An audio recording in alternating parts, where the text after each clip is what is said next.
Hi everybody from an absolutely gorgeous evening here in Central Portugal, and welcome to my latest video. This one switches focus a little bit away from all of the work I've been doing. I've been going hard working inside the house, and I've been working a whole bunch on the water tank as well. And in this video I switch focus a little bit to stuff that's a bit more fun and definitely a lot less physical.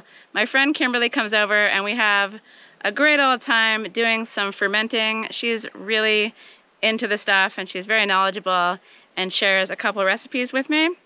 And I also go into town to the market. I sort out my beleaguered seedlings, plant some blueberries, and a bunch of other things as well. So I hope you enjoy this video, and I'll see you again at the end.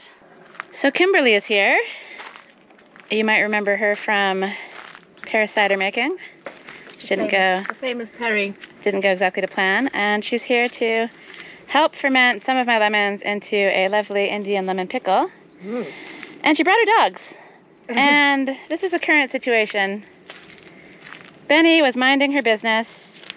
She sort of trapped Mikey inside the Polytunnel, and Mikey came flying out, attacking Benny,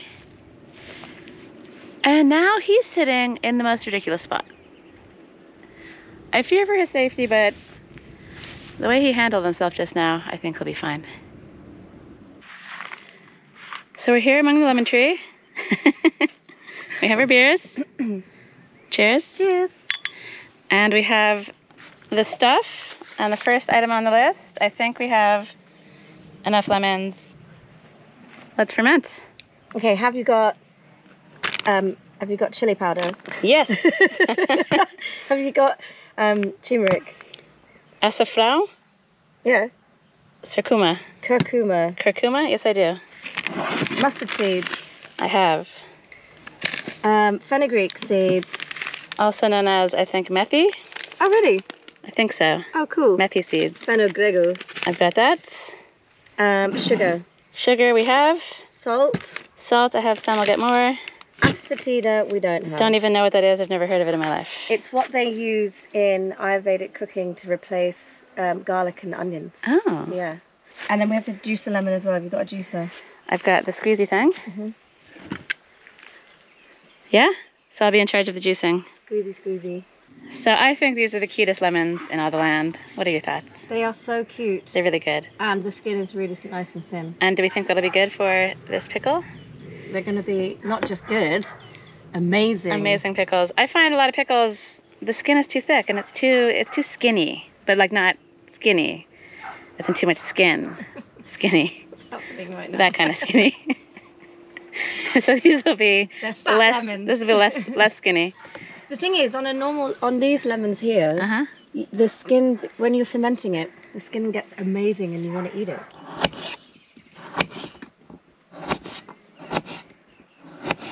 So I'm going to chop it like this, and then I'm going to get in there with the big knife and do like even smaller bits, basically. Okay. The smaller, the better. So you want more surface area for a bit of a quicker fermentation. Okay. Oh, I just got lemon in my eye. Haha. I mean, oh, sorry that happened to you. Ow. Okay, so first step, chop as small as possible. Zero waste. And you're cutting sideways first. Doesn't matter. Just chop it. I want to do it the right way. No, there is no right, there is no wrong.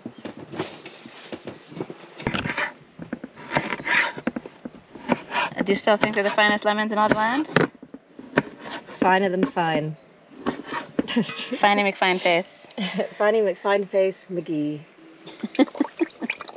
Extreme close-up. Oh! Oh, sorry about your book. Okay, so we have some choppy. We've got some juicy. And now we've got some salty. Salty. We need 6 organic unwaxed lemons. And we've put an unknown amount. But they were quite small. Let's just go with this. This is fine. Okay. So this is, let's say, 6 unwaxed organic lemons. So we need 125 grams-ish of salt. But I like adding a little bit more because I like it to be a bit more salty. But if you put too much salt, it sometimes doesn't ferment very well. So this is loads. So we just need half of this. This is 350. Will we pour it into this thing? No, we're going to mix it in here first. So you're just going to freestyle? You're going to measure it? Or? Around half. Okay, around, let's do it. Something like that. Put the knife in the edge. But it's for both, right? Okay. Do we want a bigger bowl? Are we making our life difficult here? Yes. Have you got bigger bowls? I have bigger bowl capabilities. Why are we doing it in these ones? Because we're buffoons. Bowl. Oh, that sounded really weird. Okay. That's much better. We were buffoons. Look at us now. Freestyling salt. Salt freestyle. It's going about half-y-half. Did I bring a spoon? Yeah. Okay. Do you need a spoon? Okay. There we go. Dog sneezes are happening over here. So what we're going to do is leave this with the salt for a little while just to get the juices running. Okay. Because the salt starts to soften the fruit and draw out all the liquid. Okay. Then we'll add all the rest of the stuff. Okay, so that's going to sit there for like 15 minutes. And it's amazing how much liquid actually comes out. You're right. It's very exciting. Are we also going to do Moroccan lemon? What's Moroccan lemon? Basically just preserved lemons and just salt? Preserved lemons, yeah. It's just lemon and salt. You don't need any liquid, nothing. And a friend of mine had a jar of Moroccan lemons that she'd had for about 8 years, and it was still good to use. Keep it in the fridge though, right? No need. What? You don't need to. You don't need to. Okay, this is the thing. This is the oldest food technology in the world. You don't need a fridge. This is before fridges. This is why fermentation's creepy to me. Sticking something in a jar, leaving it there on a shelf. 8 years. I have eaten some questionable things before and thought maybe I wouldn't live to see the next day, but I did. But you did, so and I continued eating questionable things out of jars. Okay, so while these guys chill out for 15 minutes, we're gonna do Moroccan preserved lemons that may or may not sit on a shelf for 8 years. In my kitchen they don't. I use them a lot. And I actually just like eating them straight out the jar as well. Okay, that sounds odd, but I'm looking forward to trying it. So, wash the lemons, and then they have to be chopped in a specific way. Yeah, so I'll show you what to do. Okay, just so, because you want, I don't know why, actually. This is how Dervla Reynolds, who wrote this book, this is what she taught us to do. This book here, a lovely Irish lady. Well, we can show it properly in a The minute. Cultured Club. Yeah. You don't think I... Okay, we'll come back to that. Yeah. So you don't want to cut all the way down to the bottom. Okay. You want to quarter it so that it can then open like this.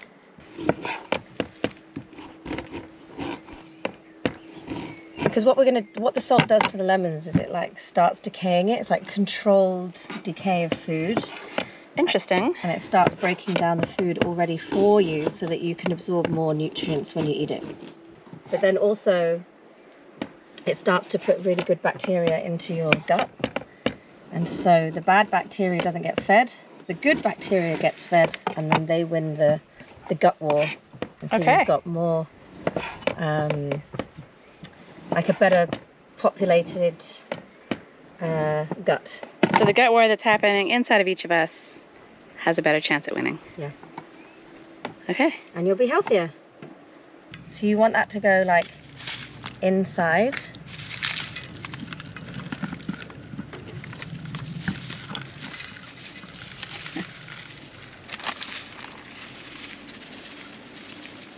Salt it with reckless abandon. Not too much though. Salt it with a medium amount of reckless abandon, but not too much reckless abandon. So then I'm making sure that there's lots going in here so that it really starts to draw out all of the juices. Okay. And again, we're going to leave it for like 15 minutes. And then it will be ready to smush into the jars. Okay. Okay. All right, so now is beer drinking time. Yes. Oh, a fun fact.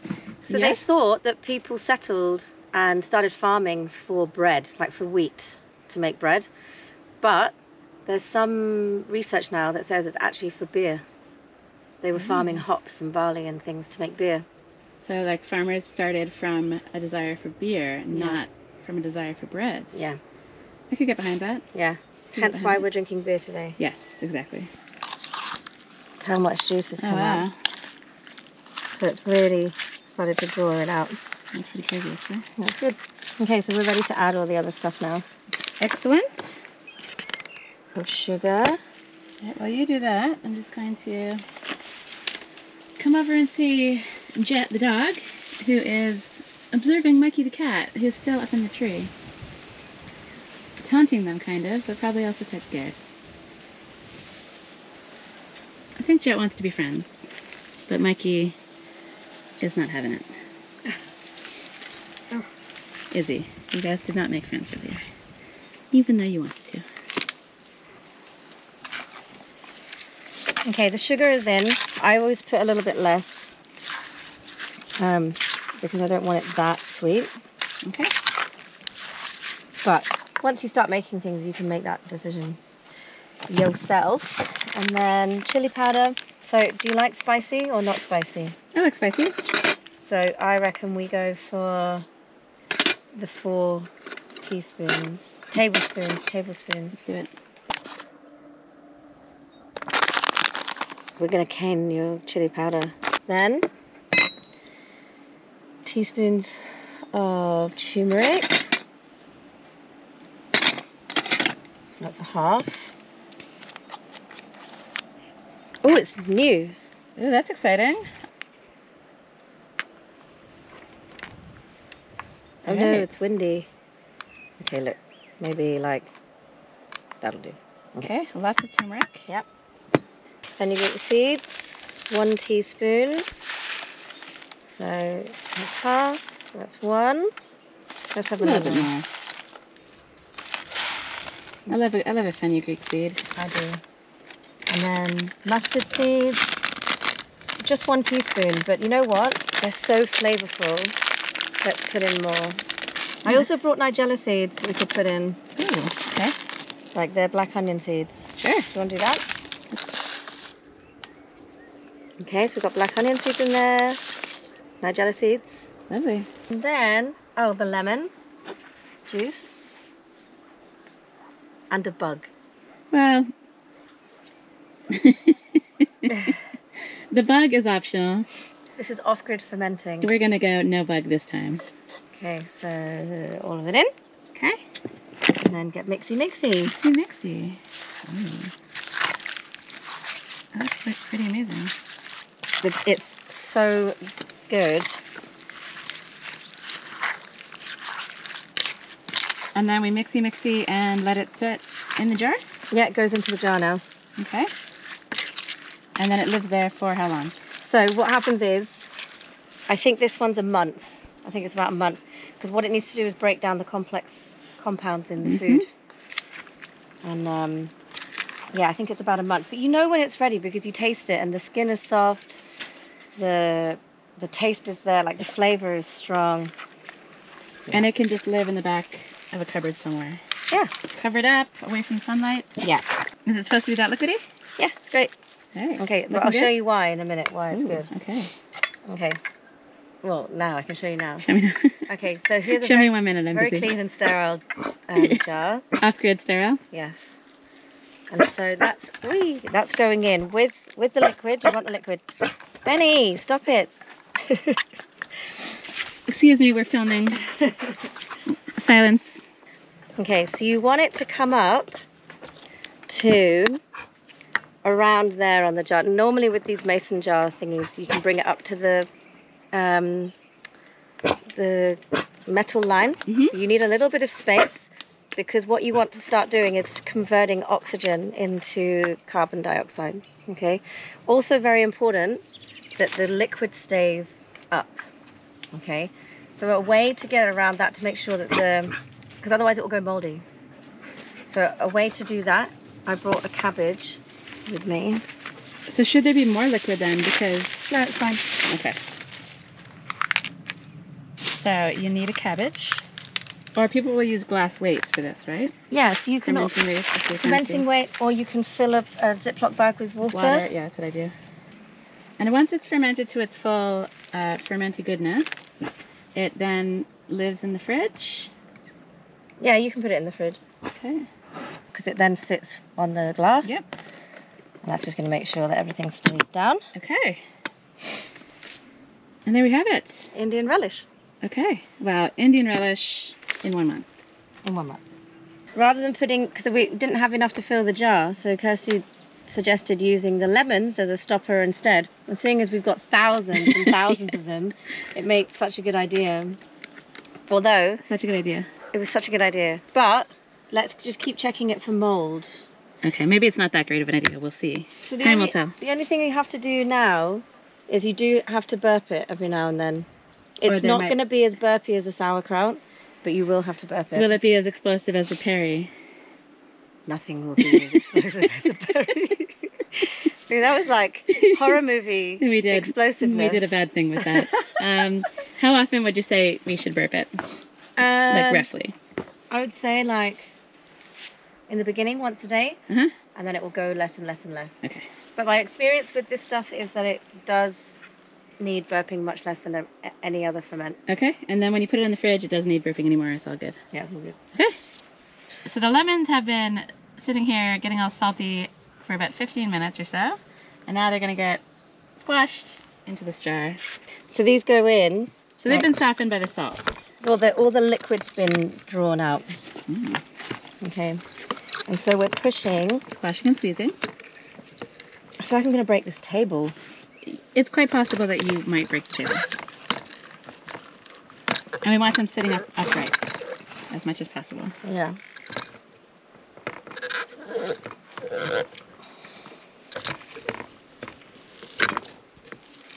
So I'm really squeezing them out to get the liquid to come out.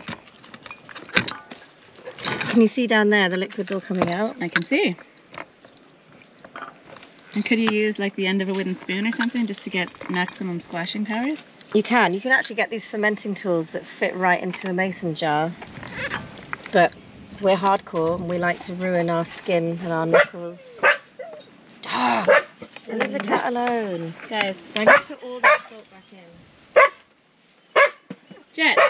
Jet, you leave Mikey alone, you guys. So due to dog barking noises, we're going to cut the fermenting session here, I think. What do you think? I think it's a good idea. Got some squashing and squeezing, so we need to go a bit more to the top.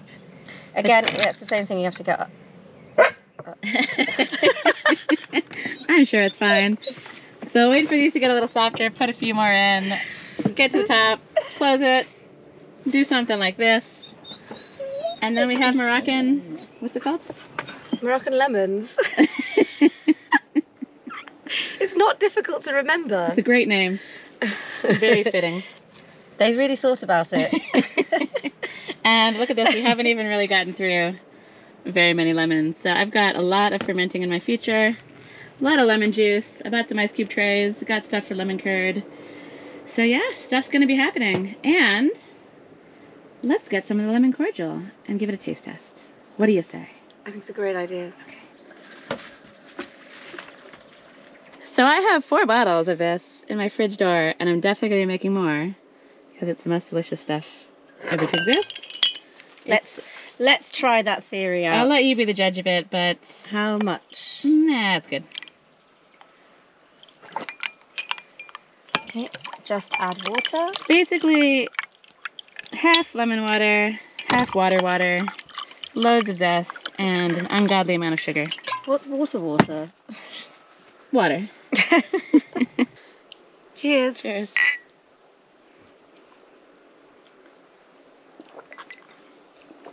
I have to say it's the best lemon cordial I've ever had in my whole life. My whole 43 years, this is it.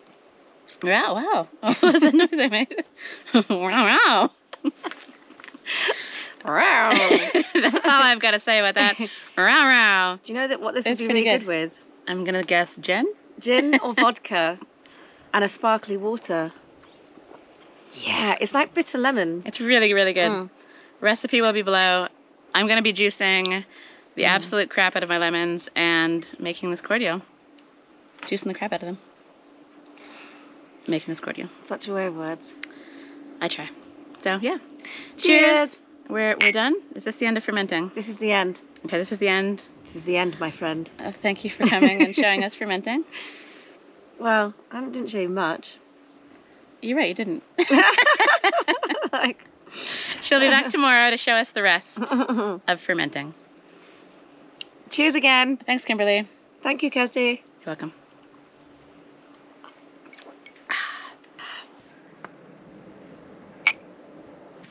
And we're back one last time because this is the book.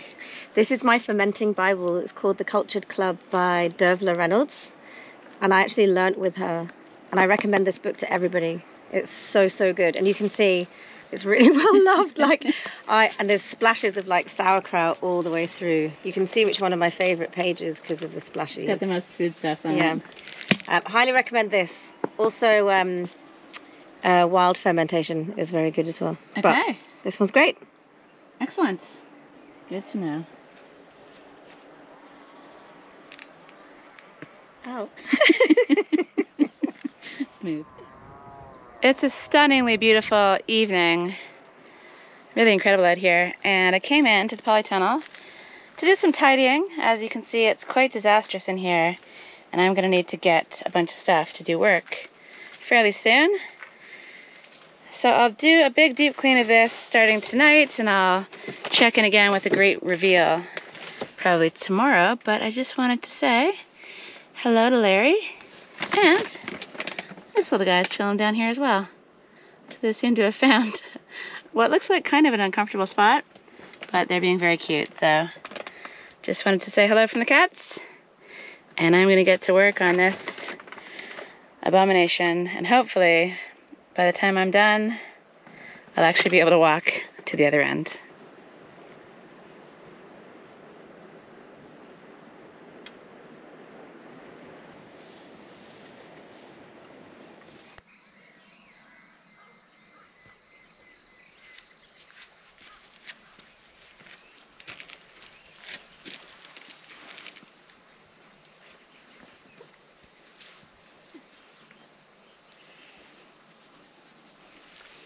Hello from a really gorgeous evening. I just wanted to check in because last night I had a little flurry of activity, not on cleaning the Polytunnel, unfortunately. That's still a disaster.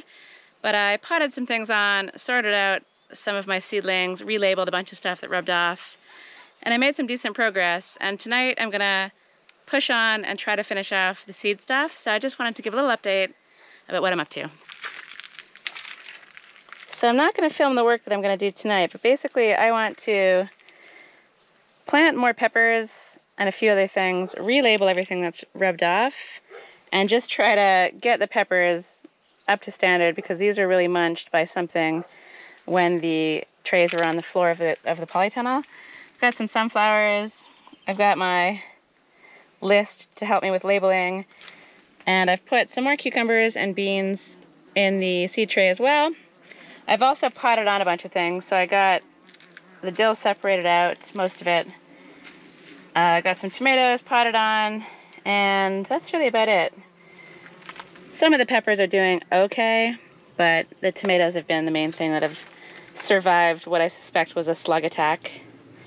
So I've got a lot of stuff to do in these trays, but I have my little bucket of seeds. I've got my yogurt pot labels that I'll use so I don't lose track of what I've done. I've got a different color of marker that I'm hoping won't erase, and hopefully by tomorrow this will all be under control, everything will be labeled properly, new seeds will be in, and I'll feel a lot better about that. But I won't feel any better about this. This is still disastrous, but I'm going to tackle this very soon.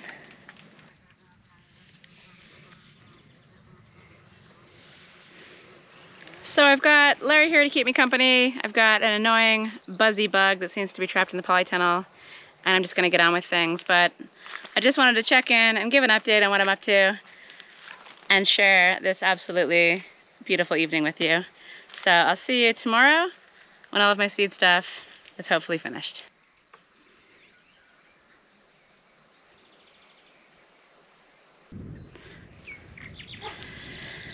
It's early, it's gorgeous out here, and it's time to check on all the work I did yesterday with the seedlings and give them a drink. The weather is amazing already. Sleeveless top weather, sandals.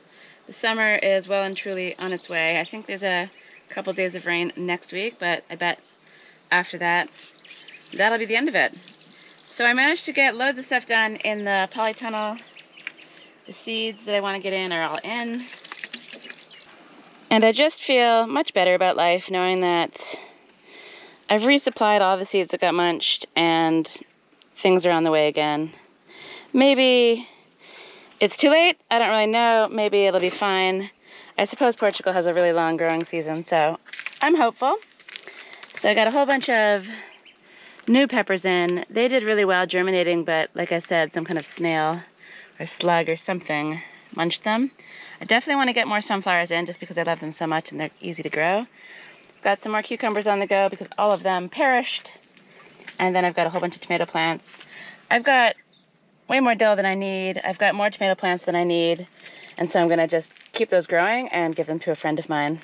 So things are happening in here, exciting things, but I want more seedlings. So I'm gonna head to the market in Fundão. It's a Monday market. It's really, really good market. They've got lots of trees, lots of plant stuff, animals, a really great veggie section, just all sorts of things. So I'm gonna go, I'm gonna see what seedling inspiration comes to me, pick up a few more things for the garden, have a bit more variety this year than I did last year. And I'm also gonna look for a cherry tree because I definitely want to plant that in my garden and possibly one more tree as well. So we'll see. I'm kind of addicted to buying fruit trees. It's just very hard to stop once you get started, and I'm gonna cram every possible spot on my land where I can fit a tree. I'm gonna cram one in. So enough chatter, let's go to the market and let's see what I can find there.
So this is the current state of my car. It's crammed with stuff. The most exciting things, blueberries and a cherry tree that I've buried under lots of things. So I'm gonna put my groceries away, unpack all this crap, and then we're gonna put these blueberries into pots.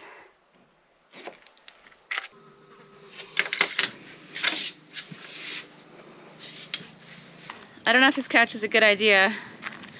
It's great for the soul, but it's not so great for productivity. I've just woken up from a pretty epic nap, but obviously it was needed.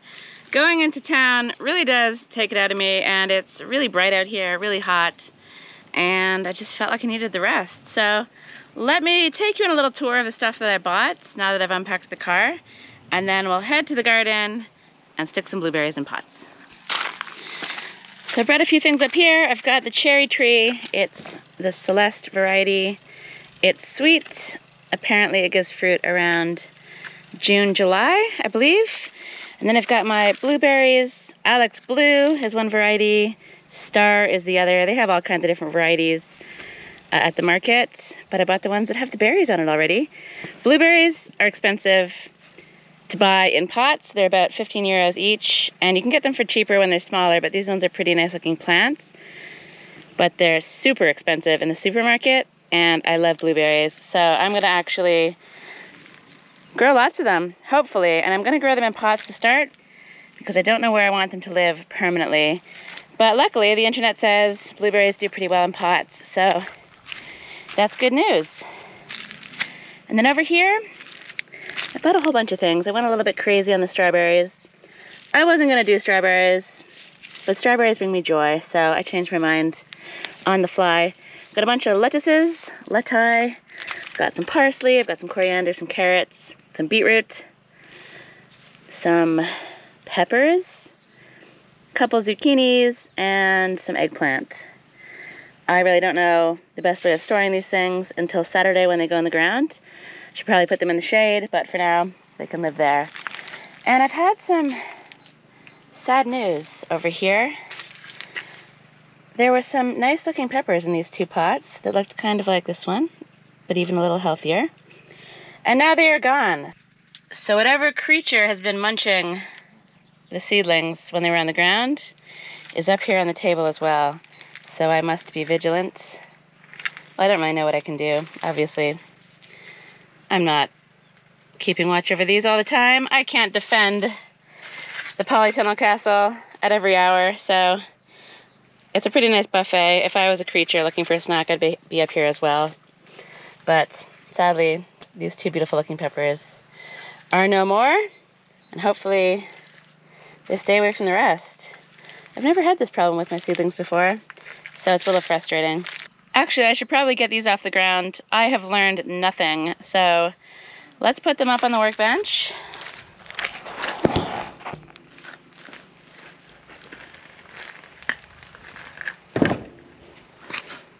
And hopefully the creatures will stay away.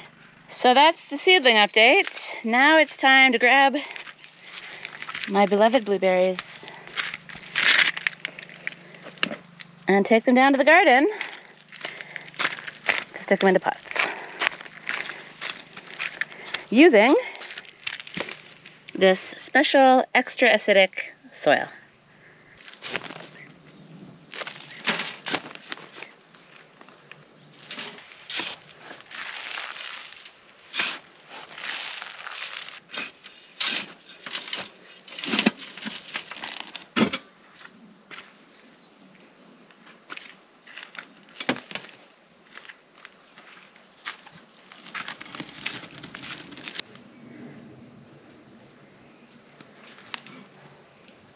It's hot out here, and I feel very gross. I was feeling all nice and clean when I was in town, and now I'm suitably sweaty and disgusting again. Before I get to the blueberries, I wanted to draw your attention to the plum tree, because this thing is packed with little baby plums. I know Kimberly makes a mean plum sauce, so hopefully I can convince her to come back and do some more cooking stuff with us. If you enjoyed that, let me know in the comments. I think it was mostly just us chatting a load of bollocks, but I had fun, and I hope you found it funny and fun as well. And her plum sauce is amazing, so hopefully I can put these things to good use. But right now it's all about the blueberries, so I'm gonna get these guys into a couple big pots that I have right here. I've got some stones at the bottom of the pot just for drainage. I've got my usual compost soil mix, and then I've got this acidic soil mixed with a bit of sand, also for drainage. And then I'll put that in the top 2/3 of the pot, stick the blueberries in, and call the job done.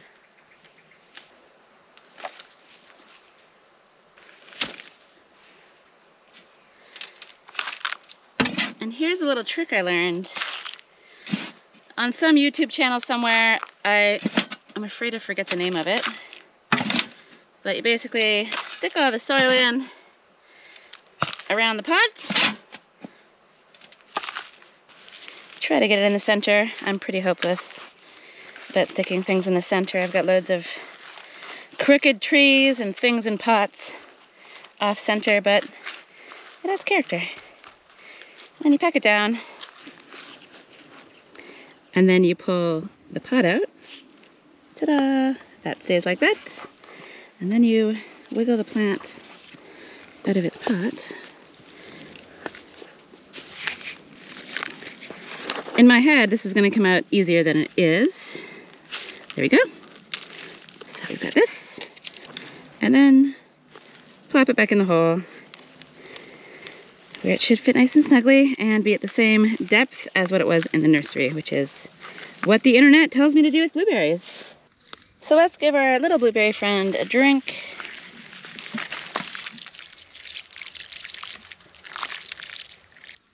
Pop in a label so I don't forget the variety.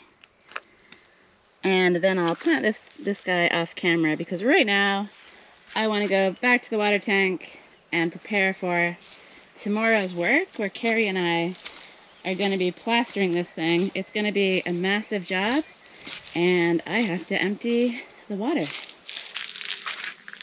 Because today in town I picked up a whole bunch of craziness that's in this bag. So I'll go over what all this stuff is for in my next video when Carrie comes to plaster. But basically, a little sneak preview, I have to hook these things onto the metal thing there and there. And in order to do that, I obviously have to take the plug out. And that means the water will be gushing out at me, which will make it very difficult to attach this. So I'm just gonna let it fly. I've got my faux Crocs on, and I feel like a little bit of cold water on my feet will feel very nice. So let's go. Okay, so that feels very nice, but it also feels very cold. Hopefully it's not too loud. Hopefully you can hear me. I've had somebody say in the comments that it was a waste just to drain my water out into the garden the way I've been doing it. I don't really feel like sinking water back into the land is ever really a waste. It just goes back to the water table and then finds its way back into the spring somehow eventually. So I don't mind that. It's not like I'm washing my driveway and sending all that beautiful water down into the sewage system and out to the sea, so I really don't mind. Plus the water source I have seems to be ever flowing. It flows in the summer to a pretty good standard, and in the winter it flows really, really quickly and fills this tank up in less than a day, so I don't mind. I think it's actually good to distribute the water far and wide, and if I had my pipes hooked up properly, I would actually hook up the hose and move it around the land and spread the water all around, but I'm working on hooking up the pipes now, so that's not going to happen. So right now, it's all just going in a big waterfall into the garden. My feet are feeling very refreshed. I feel like it's been a really fun video. I had a great time doing fermenting with Kimbo. Going to the market is always fun. I always buy way more things than I expect. And planted some stuff, looked at some seedlings, and just had a generally nice time reconnecting with my plants, getting away from the cement for a little while, and going back into the garden. So I always like that, getting my hands dirty in the soil, and I hope you enjoyed it as well. So I've got quite a lot of work still to do tonight in preparation for Carrie coming tomorrow. So I'm gonna say goodbye. I hope you enjoyed the video. If you did, give it a like, share it around, and subscribe if you haven't already, and I'll see you in the next one.